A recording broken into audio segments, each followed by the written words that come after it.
Hi, welcome to Tech Tuesday. I'm Roy LeFew with Grace Computer Resources. I want to talk to you today about passwords.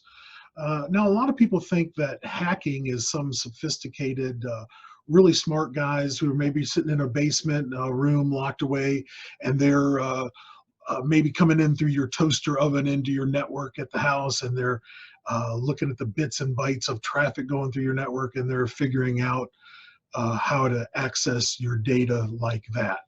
While that can happen, what's more likely to happen is a hacker is just guessing at your passwords. And we think of that as hacking, but really they're just taking um, the fact that most people use very guessable passwords, and they're taking that to their advantage, and they're getting into your accounts by guessing what your password is. Now, how many of you, don't raise your hand, how many of you are using passwords like 1234 or QWERTY, or maybe QWERTY 1234 because you're putting two together and that makes it more complicated? Or I love you is a very popular password. Those are all just really easily guessable. And if you're using it as a password, you're going to get hacked, plain and simple. In fact, what I want you to do, you can do it right now or right after the video. I want you to go out to Google and Google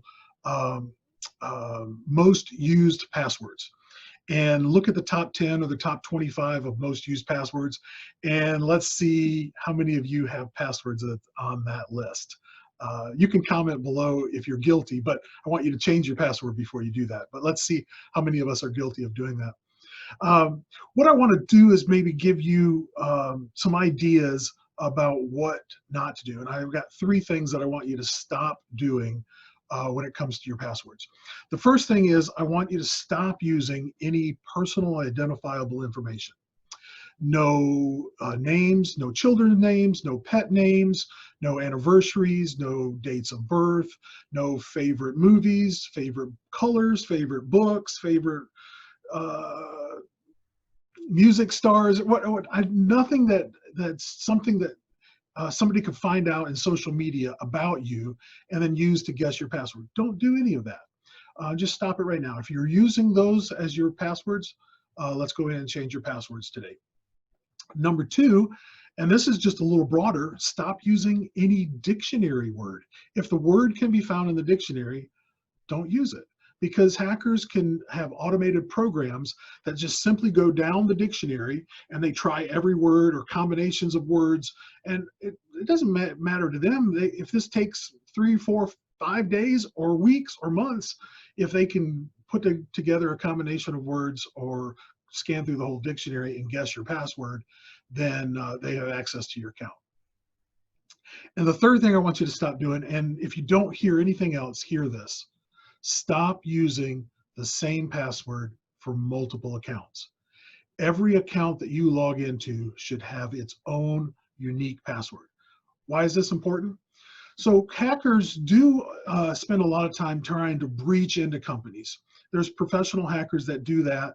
And let's say I'm a professional hacker and I have found a way behind Facebook's firewall, and I am able to access their database now and steal username and passwords off of Facebook.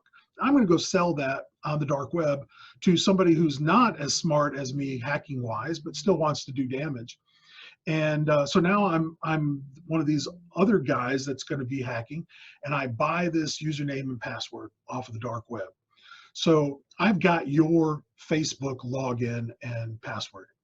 The first thing I'm going to do is I'm going to take those two pieces of information, your credentials, and I'm going to go through different financial websites, different bank, online banking accounts, Schwab, Fidelity, those kind of the big guys, different regional banks, whatever. Maybe look and see where you live and see if there's any local banks. I'm going to try those credentials at all of those financial institutions. Chances are I'm going to find one that you bank with, that you do business with, and your password's the same. I'm going to get in and I'm going to steal all of your money. Not good, when you could have just had a different password and avoided that altogether. So I want you today to evaluate where you are in your password scheme of things, and go out and change your passwords. Look at your most important websites first, the ones that are most valuable to you, that have money or transactions and things like that. And let's go in and change your password, give it a unique password. Stay tuned. Next week, we're going to talk more about passwords. I'm going to give you some ideas of how to organize that, how to come up with unique passwords that are not guessable, and how to manage and keep track of all of that. Until then, happy Tech Tuesday. We'll see you soon. Bye.